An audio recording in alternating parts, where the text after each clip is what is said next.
Wow. So that's really a thing. You can bet on the length of the rendition of the national anthem. Yep. I mean, what's the standard? 2 minutes? Like a three? minute and 50 seconds or something like that there, so. Okay. I mean, I could sing it right now, and you could taunt me now. Okay. I did once. These friends of mine at Cumberland Valley High School, they're the rugby guys, and they say, you know, I had been their public address announcer a few times, and they said, well, could you sing the national anthem?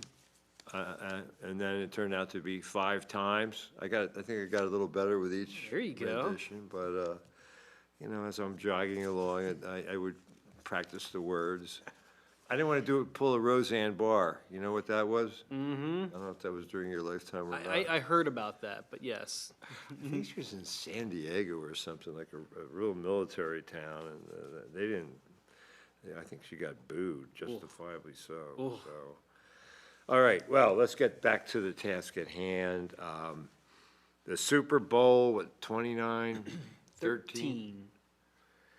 The Pats shut out through 3 quarters. They're talk of being the first team ever to get shut out. I guess they salvaged something by putting a couple scores on late. Yeah, they got 2 late scores, both of them, you know, receiving, one to Collins, and then the other being Mac Hollins. Matt Collins. Shoeless Mac Hollins.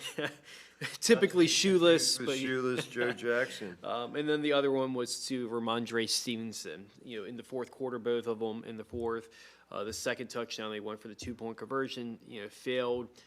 The first touchdown, I'm surprised they didn't go for the 2-point conversion because The math. it's 19-0. Might as well get as many points as possible, but they kicked the extra point, so it. Supposedly there's a chart somewhere about when to go for 2, isn't there? All the analytical approaches. Yeah. You know, But, if you're down by 14, it's best to go for the 2-point conversion on the first, you know, touchdown, because if you get it, you score another touchdown, then you're up. And if not, you know what you need. You have to go know, for the 2-point yeah, conversion. yeah, So rather it's than coming down at the end. all that analytical. Yeah, but over the somehow, years. I don't think Sean Payton uses a chart. I think he goes with his gut. Yeah. Yeah. You know, the head or the gut there. Yeah, right, yeah, right, exactly. It's, when you say I went with my gut, I guess this really is your brain. Typically. Stop yeah. it, stop telling me what to do. Ah! Okay, hottest seat in sports. You mind if I start? Sure. I don't think you're going to have mine, so I'll let you. Drake May. Yeah, I didn't have that because I mean, okay. I mean, believe me, all is forgiven. He had a fabulous year. He was runner-up in the MVP vote. Soft schedule, some would say, but nonetheless, he did great things. But didn't he turn it over a lot in the regular season and fumbled? And he didn't take care of the ball, as they say. Defense kind of bailed out a little bit here and there, but yeah, I would say. And so it all kind of came to a head in the playoffs. He set records for most turnovers, most interceptions, most Yeah, I mean, going fumbles, into the regular season, he had a very good completion rate, completion percentage rate there all throughout. But, you know, during the postseason, you know, we saw it, you know, against, with Chargers, Houston, Denver. You know, I know the inclement weather there with Denver there, but he wasn't playing really stellar. So it definitely showed against Seattle, and Seattle was, and you know, they were the top ranked defense I mean, out just there. watching them down the stretch, you just had the feeling that they were going to continue to dominate. And I mean, just think back a year ago, because until Sunday, the Eagles were still the defending champions. So they looked so invincible against the Chiefs, but then the offseason begins. This so-and-so signs with the Patriots, the guy Williams or whatever the guy's name was, defensive lineman. So-and-so goes here, there, and it's so hard to repeat. Yep. And the Chiefs, well, they almost they were thinking three-peat, and then they would have had to pay Pat Riley, I guess, to say it. Do I owe Pat Riley? I think we're good. I think we're good there, yeah.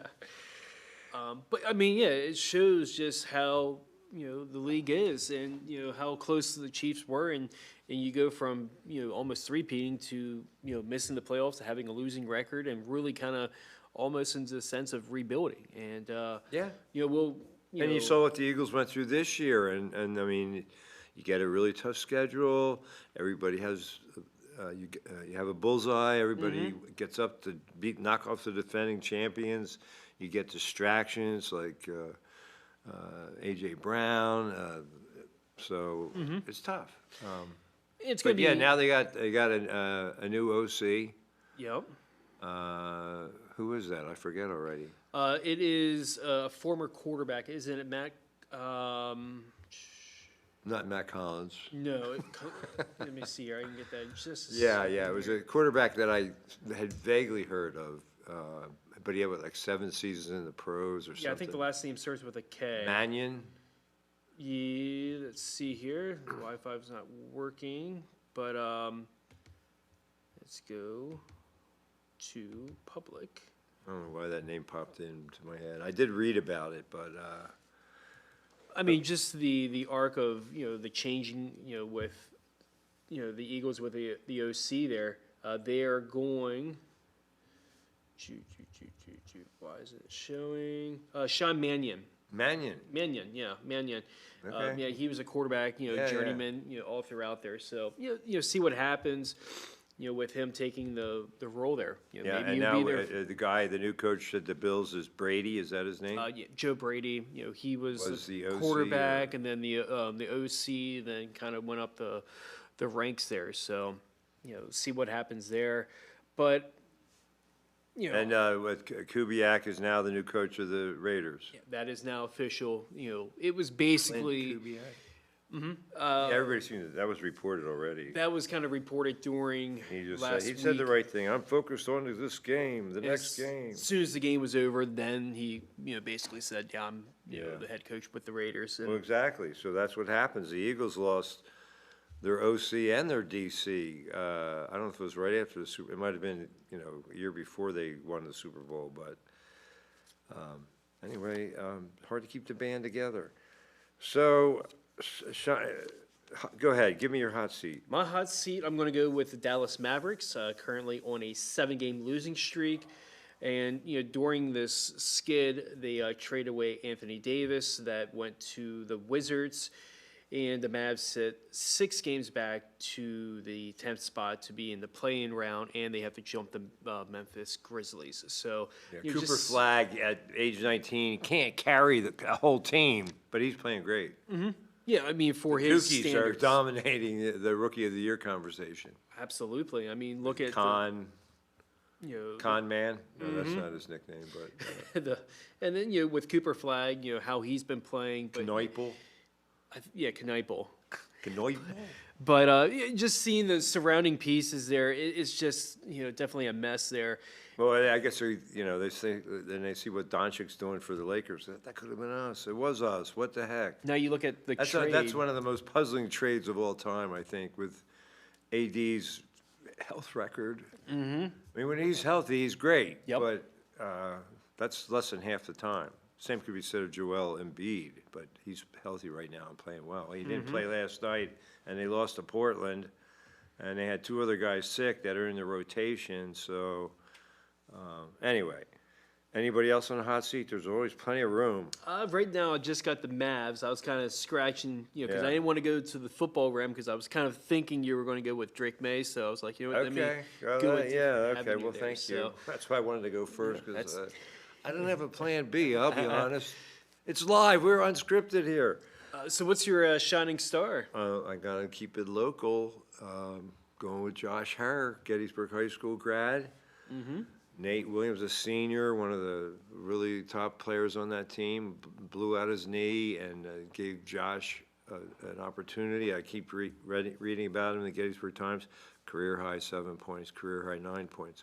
Well, last Wednesday, they were playing Johns Hopkins, who's been the class of the Centennial Conference forever, it seems, and Hopkins beat Gettysburg on a last-second shot the first time they met earlier this season. So I had an engagement. I couldn't be there at the start of the game, but I was meeting my wife and friends afterwards. I got to the game, 7 minutes left. The Bullets are up by 8. Hopkins keeps chipping away, chipping away. They take the lead. The Bullets work it down, call a timeout. 21 seconds to go. They've got the ball, a chance to win it. They pass it around. Freshman guard Caleb Gillis attacks the paint, kicks it out to Josh Herr, standing somewhat unguarded in the right corner. For the three, it rattles around and down, and with 1.8 seconds to go, desperation heave by the Jays falls short. So the Bullets won by 2. Very exciting. Wow. Okay, so. And a great school spirit, and I already wrote about this, it'll be in Saturday's paper, so I'm giving it away. But, so a lot of different teams were there, sitting together, rooting on the Bullets. The baseball team was there, the lacrosse teams were there. But the swim team, I have to say, they made the biggest impression of all. They sat right under wherever Hopkins was shooting their free throws. So it was one end in the first half, and then the swimmers all moved to the other Did they basket. swim on over? They swam on over, yeah. Freestyle, you could say. But anyway, so when the Hopkins guys are ready to shoot a free throw, these guys take off their shirt and pull down their pants. They're all wearing Speedos. I mean, I think Hopkins, it was, nobody rushed in to, I guess it was all legal. I mean, but, I'm thinking, well, nobody tried to rush in and cover them up with blankets or anything. I mean, this is good, clean fun. But, as I suggested in my article, it's free admission. You don't have to pay to get in those games. And I said, well, I do suggest though that you keep your pants on. So there's my anyway, the Josh Herr, and he was the biggest part of the story. But there was a lot of fun stuff going on, all in 7 minutes. Wow. Of game time. Yeah. Real time was a little more than that. But Okay. who you got? I don't know how I can top that, but I am going to go with the Olympics first with my Okay. shining star. I'm going to go with USA's first gold medal was women's alpine skiing downhill was Breezy Johnson. Got the gold by 0.4 of a second. Trivia player? Uh, We have a breezy. It's a breezy, but I don't think That it's doesn't- that breezy, But yeah, she edged out the German Emma Arch by 0.4 of a second. Archie? Maybe in Germany, I don't think they say it like that there, but yeah, it's. But just seeing, I saw the replay of it. 0.4 Well, how do of you a spell second. it? I'll tell you how to pronounce it. It's ACHIER. Achia. Let's go with that there, yeah. I wasn't sure if the I was silent, with the German. Achia. Yeah, so.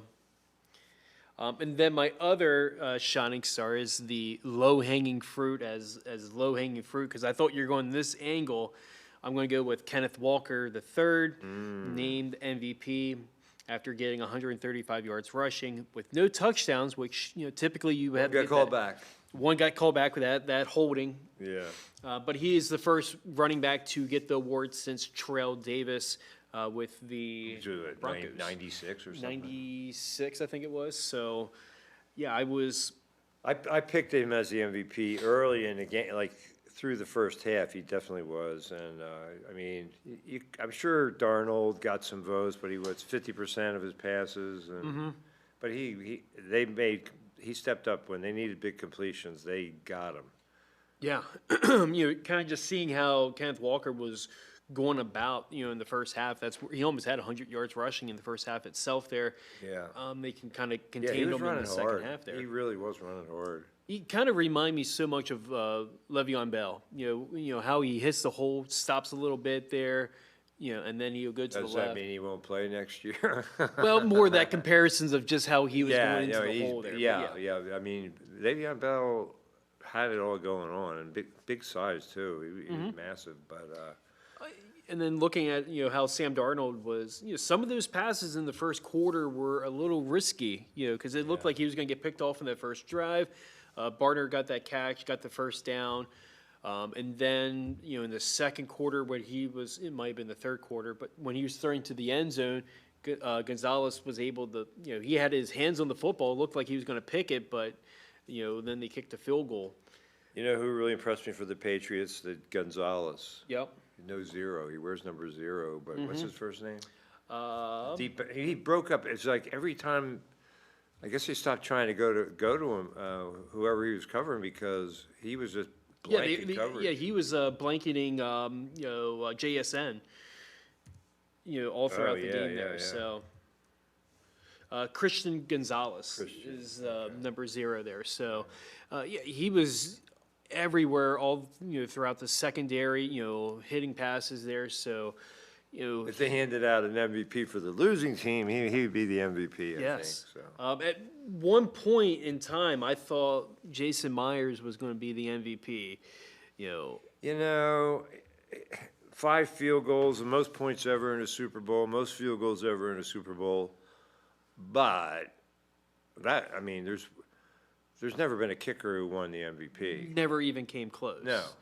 And one defensive player, I think Chuck Howley, early in the Super Bowl days, won an MVP as a linebacker. And then the other, Super Bowl title for Seattle, their MVP was on the defensive side, and that was Malcolm Smith, that had a pick 6 and then had a couple tackles in that Super Bowl 48. Oh, so yeah, you look yeah, at that yeah. there. So it So doesn't maybe, yeah. happen Well, all there too was, often. you're right, there was a guy was that Dallas, also for Dallas, like Super Bowl MVP, but you're right, it doesn't happen very And I often. think the other one that's come into my mind is the Tampa Bay and the Raiders game. I think Dexter Jackson was the MVP as well. So like I said, it's very few and far between. Yeah. But for a kicker, I think for that to happen, We can safely say there's never been a kicker to win the Super Bowl No. MVP. I mean, Vinatieri's won Super some Bowls. clutch with- kicks there. But for a kicker to get it, it basically has to be all scoring for the kicker. Yeah, or like a And- 3-0 game and he hits a 60-yard field goal or something, Yeah. something extreme Now, if like Kenneth that. Walker had a fumble in the game and then kind of went down a little bit Yeah. there, so that's the only way. But if it's Yeah. 15-0 and that was He had, 185 scrimmage yards, something like something like that there, so just kind of seeing that. How about, okay, let's, Olympics, the quad god, Ilya Malinin, is that his name? I heard yes. I watched his performance. He had, the Japanese skater, he did great, but just edged out. So they won the. I didn't even know that they have a team. It's like gymnastics. Now they have a team competition in figure skating. Mm-hmm. So he's impressive to say the least. And then today, the U.S. women's hockey, they won today 5-0 against Canada, and that puts U.S. hockey at 4-0. So they won their stage right there. So they took care of business. Wow, I mean, I saw they beat Switzerland 5-0, so you think, well, okay, but Canada, weren't they co-favorites to win it all? Yes. I mean, there's got to be a lot of mourning north of the border when they hear about that. I mean, they Watch it on they got live up TV. quick, and of course, they never, gave up the lead there. But yeah, that was impressive there, and so they will march on, throughout the rest of the way there because they're done with their stage. I'm not sure who they play next there, but that was a big win. But I was watching bits and pieces of the Olympics there. It's sports that I don't normally watch. The bobsledding. Curling, every 4 years, curling is a hot item. Every time I see the curling, I'm always amazed because I'm like, I don't understand the points, but you just see the brushing and this and it's crazy. But I'll watch it. People bet on, they probably do, I don't know. You can bet with all the Even All the figure Olympic skating, sports. yeah. You can Yeah. bet on figure skating, cross country skiing, everything. Any controversies so far? Not I guess there was the one, was he a skater who made comments that incurred the wrath of our president? But other than that, things have been pretty controversy-free. I think so. And without no controversy, but we got a caller. All right, let's go to the phone line. Welcome to Sports Chat. Hello. Hello. Good evening, you fine young gentleman. That's not Robert. That sounds like Carl. Is that That's, Carl? That's not unless that's A Carl impersonator? Welcome to Sports Chat. Now, what's my nickname, Jeff? Wizard? red, white, and blue. Oh, yeah, Mr. Red, Blue, and White. And what did Louisville do last night? Win? They got the W. Who'd they beat? Let me see here. NC State. I was going to say I thought it was a red school there, and I always yes. think of It that. was, but anyways, it was 118 to 77. That's a high scoring game. When NC State used to come to Duke, they would the fans would say, they would chant, "If you can't go to college, go to state. If you can't go to college, go to state." Terrible thing, but they're not. They're Yeah. but they have Copeland I think so. from, Yes. from He Gettysburg. just couldn't do everything. No. All right, Carl. So good to hear from you. Hey, I was with some friends. We ate at the dining hall on Saturday. How's the food? That was terrific. I have these two friends of mine are bottomless pits. I mean, they can just eat 3 or 4 plates of food without, batting an eye. So they were in their But anyways, Corey, dreamland. Go ahead. I don't know if you've been following basketball. I'm sure you have. Louisville's got a pretty good team.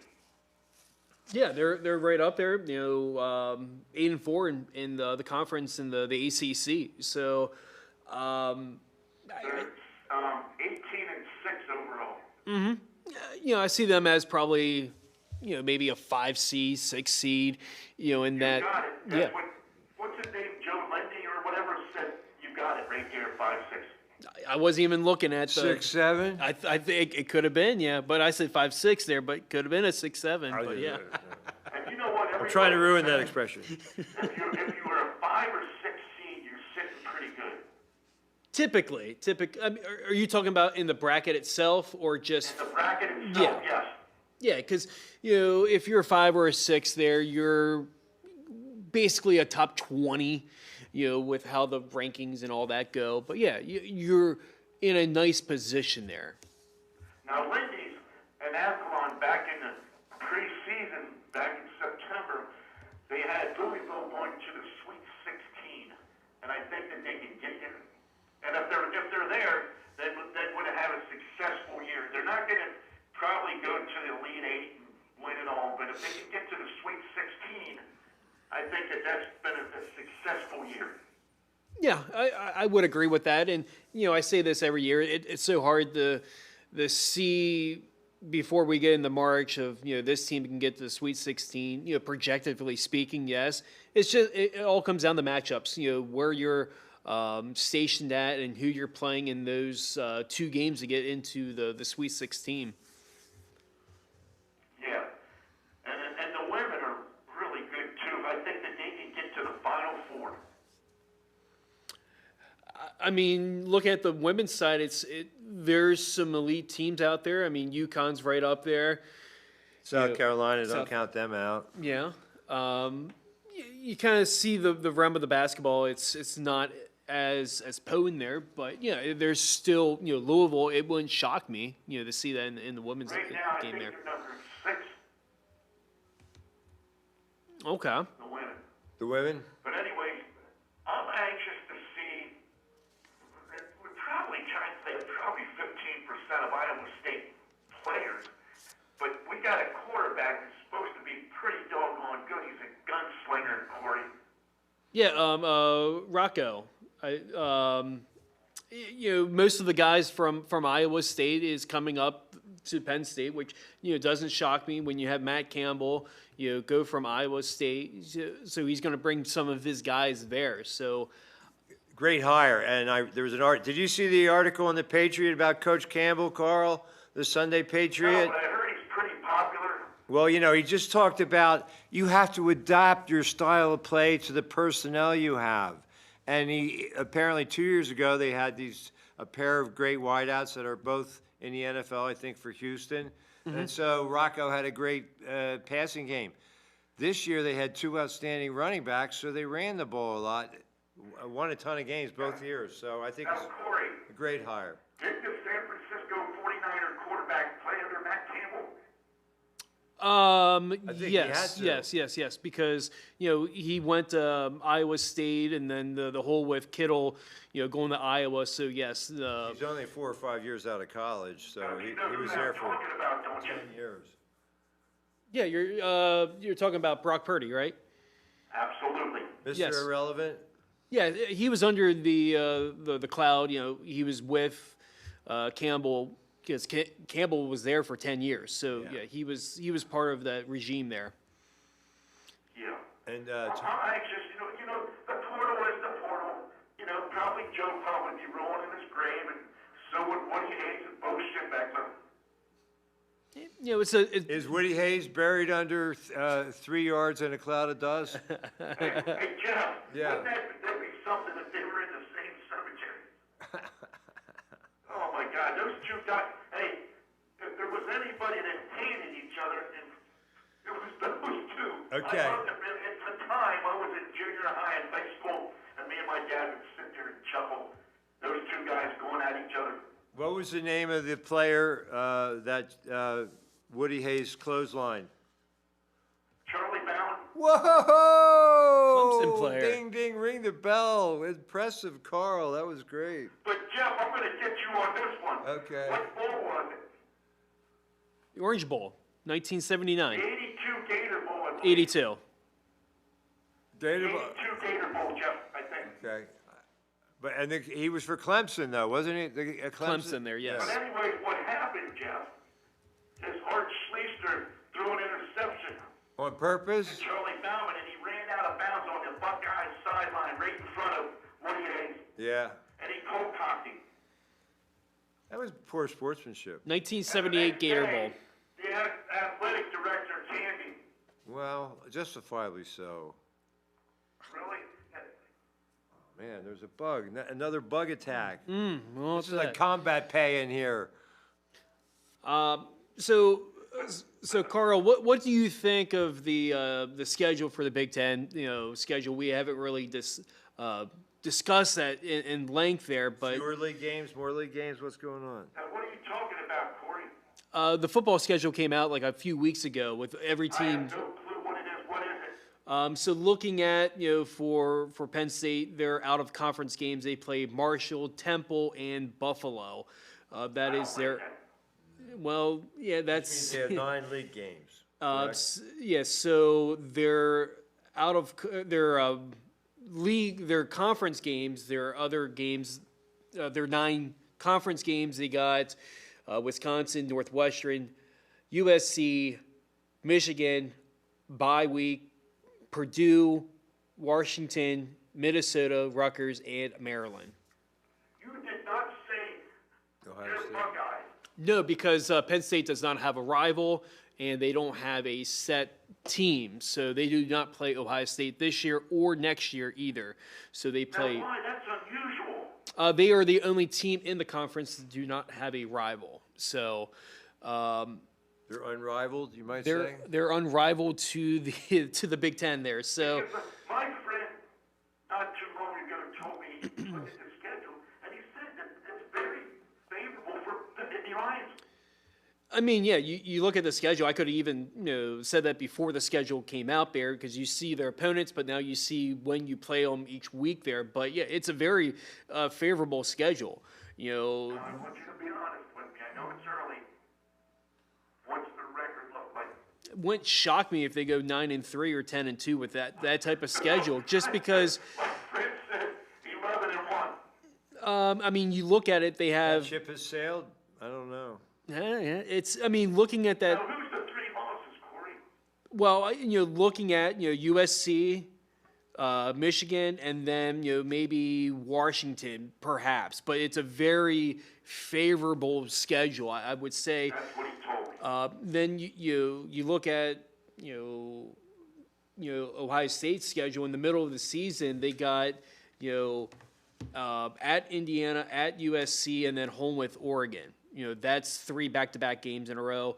They Now, also you know what? go to My Texas. prediction, I don't think Indiana's near as good as they are this upcoming season. Don't bet against that guy. Google him. I Now, I don't think Indiana is going away. I think they're going to be Nettie. a force to be reckoned with over the next couple years or handful of years. Because they got the DNA there. They are getting 5-star recruits. You look at where they were the last 2 years, where when Cincinnati got there, they didn't have 5-star recruits. Even last year, they had like maybe 1. So now they're getting this reputation there. So, see, how they're going to be going into the next year. But I can see them being a 10-2, 9-3 type of team. Especially how their schedule fares. Now, getting back to this, I talked to Jeff not too long ago. Now, Louisville is very good in the transfer portal, getting these quarterbacks. 3 years ago, they got Jack Plummer, Jake Plummer's son. 2 years ago, they got Tyler Shuck, who went on to play with the Saints.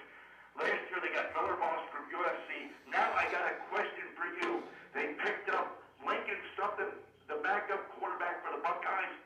So, if Ohio State recruits, anybody they recruit is good. So I'm thinking, and Braun, the coach, was a quarterback himself, and he's very good at what he's doing. And supposedly this guy's supposed to be pretty good. So give me some tidbits on this Lincoln guy. Yeah, Lincoln No Keyhole. pun intended, not Abraham Lincoln. Yeah. But Lincoln. anyways, He's got eligibility remaining. Yeah, Lincoln Keyhole says he has been the backup quarterback for Ohio State for the last couple of years. He is more of a passer than running with his legs there, but he just never had the opportunity just because he had Julian Sayings in front of him, and then he had Will Howard in front of him. So this gives him the opportunity because he was still going to be stuck at number 2, and he wanted to prove himself that he can be a NFL type of quarterback there. So I think Now, what do you think for Louisville, okay? Is this a good pickup? Because it said when they got him at first, they said it looks like Louisville's got a stellar quarterback, a gem, because, it was complimented very, very well. And I thought that you had some recognize with this guy. So do you think it was a good pickup for the Cardinals? I think it's a good gamble, but the thing is he hasn't really shown that he is a starting quarterback because he hasn't never done it. The only real time that he had a lot of action was during the Cotton Bowl 2 years ago when Ohio State was playing Missouri, and that's when Kyle McCord transferred, and then the other quarterback got hurt, so then he was playing most of the game as the third string quarterback there. So I can't say it's a good gamble or a bad gamble. It's just it's a good chance for him to get good playing time where he was just going to be a backup quarterback at Ohio State. Well, the Buckeyes recruiting him must have seen something. Yeah, I think he's got a good arm. It's just he never had the opportunity there. So, he was just kind of stuck at number 2 and then sometimes 3. So. Because, a lot of players that are backups, when they come in, when the player gets hurt or whatever, gets benched, sometimes they pan out to be pretty good. For instance, Eli Holstein didn't do too good. They benched him and brought this other guy in. That's just an example. So a lot of times good players that are sitting on the bench don't want to waste their time, so they go into the portal. Mm-hmm. I mean, the case in point with Joe Burrow. I mean, I know that was many years ago, but he transferred out of Ohio State, went to LSU, and in 2018 season, and then 2019 gets the Heisman. So you look at that. Now, I want your opinion on this. With this Iowa State gunslinger that's coming into Happy Valley,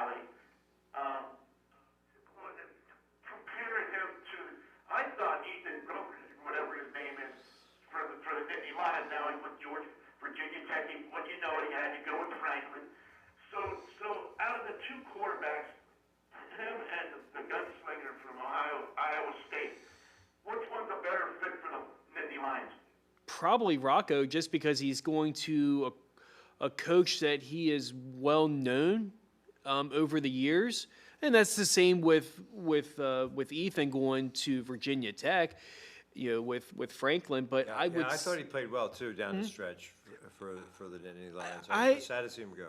I would go with Rocco just because the more years and with him being a seasoned veteran in the college realm there, I would say that, and especially with the schedule that Penn State's going up against. You can't. I mean, now everything they're pros, so you can't afford to have two top-level quarterbacks on your roster. You know, you need a backup just in case. I don't know how much you have to pay a backup at D1 schools. It's unbelievable. Yep. It's just, time and time again, there's just these non-conference games. It's just been it's been an issue for years and years, right, Jeff? Yeah, and so instead of Villanova, you have Temple. Instead of, I mean, I don't Buffalo. like the first or second game of the season. Play a stellar team because you can recover. I So remember down that. the road, if you want to get into the playoffs, etc., don't put these cream puffs on the Yeah, schedule. didn't they play They played Alabama about 10 years ago, I think. Well, they played Auburn when Bo Nix was a sophomore, and they beat him. It was in Happy Valley. Remember that when he was a sophomore, Jeff? I do, yeah, yeah. I know he played at Auburn Auburn. went to Penn State when he was a sophomore, and then Penn State really whipped him up. And then I think the next season he transferred out to the Ducks. Yeah. Well, yeah, he had a freaky. Who knows? If he doesn't get hurt, maybe the Broncos win it all. I mean, they had a really good defense too. I think that would have been a better game with a healthy Bo Nix than the Patriots with put up. with But Stidham there, yeah. that's But super conjecture there. So, hey, Carl, let me just stay with us. I just want to. But I'll tell you what, that was the worst Super Bowl. I turned it off at the end of the third quarter. I couldn't take it anymore. Favorite commercial? Now, if you think if Denver would have got in there, Bo Nix, you think if Seattle would have beat Denver too, Corey? it would have been interesting, but I think Seattle was going to win regardless of who the opponent was going to be. Team of You know, destiny. that defense was top tier. Their offense didn't give up any turnovers. In their 3 games there, so it was going to be a tough pill. You could win in a shootout, or you can win defensively. Is their coach going to be coach of the year? I hope so. That was Mike Vrabel. Because that was all done before the season. Yeah, I know. North Carolina Tar Heels, they go down at Miami. Miami wins it. Okay. Well, the Tar Heels had a big win over Duke. I know Another. they exposed all their energy. Miami's pretty good. They're pretty good down in Miami. What do you think about that? That's not much of an upset there, would it be, Corey? I wouldn't call that a big upset there, but it would be a close, fair game there. But I would go in that direction there. But North Carolina with a big upset. Trimble, was that the guy's name? Yes, Hit the big 3. they actually stormed the court twice because they They added game's more not over. I read about that. 4/10 of a second or something like that. There, I saw early parts of that game. It looked like Duke had it well in hand, but and they just charged Tar ever Heel so faithful, slightly. They love to beat Duke, and vice versa. I can tell you that. That's a rivalry. So, Carl, thanks so much for calling us tonight. We really appreciate hearing from you. I'm sure, yeah. I'm glad I got through. I tried to get through like 2 weeks ago, but I couldn't get in. Okay. Maybe Robert was hogging the line. So, we didn't have a show last week, so we couldn't get everybody's Super Bowl picks. Yeah, I tuned in. I was going to call you last week. Oh. Just let you fine young gentlemen know I'm still alive and well. Good, Carl. Good to hear from you, and hope to see you soon. And you guys take it easy. All right, you too. Good talking to you. Yes, sir. All right, Thank bye. you. Goodbye, sir. Well, let me get the banner sponsors their due, their recognition. Banner sponsors can have input to creative performances here at Community Media. You can suggest shows that you might like to see, and you can help make them a success. And our current banner sponsors include Adams County Community Foundation, the Adams County chapter of the Pennsylvania Sports Hall of Fame, the Adams County Trout Unlimited Classic Antique Innovations, Destination Gettysburg. Exchange Club of Hanover and Gettysburg Railway. Speaking of Gettysburg Railway, community media will be televising the Gettysburg Loves Love event, at the third annual, which will be at Gettysburg Railway. And new Mayor Chad Allen Carr will be leading the repetition of vows, the reenacting of vows, what do you call it? The renewal yeah. of vows. So It's like in we'll your, be there, and I'll be interviewing it's supposed to be in the 40s, which is a real break from 2 years ago when we were swirling Frigidly winds, cold there, yes. And then really bad weather last year. We ended up inside. So anyway, parting thoughts. I got a few here. I got with baseball, the Tigers, kind of did some transitional moves there in pitchers. They, Tyreek Skubal he won his arbitration case. He got $32 million. They said, what, 19 million they offered or something? They offered 19. He said 32. Seems So like everybody's winning the arbitrations. The players are winning. Go ahead. and then the Tigers got Framber Valdez from free agency. Quality lefty. Yeah, and gave up a qualifying offer there, so they will give up their first-round pick. 3 years, $115 million. Can opt out after the second year. And that's not all for the pitching for the Tigers. They also got Justin Verlander. Age, what, 42? 42. It's he pitched his first 13 seasons with the Tigers, and he is going back there on a one-year deal, $13 million. So Is Scherzer signed yet? he is still out there. So the pool is getting smaller and smaller. The big name picture right now is probably Zach Gallen. Arizona. The Snakes.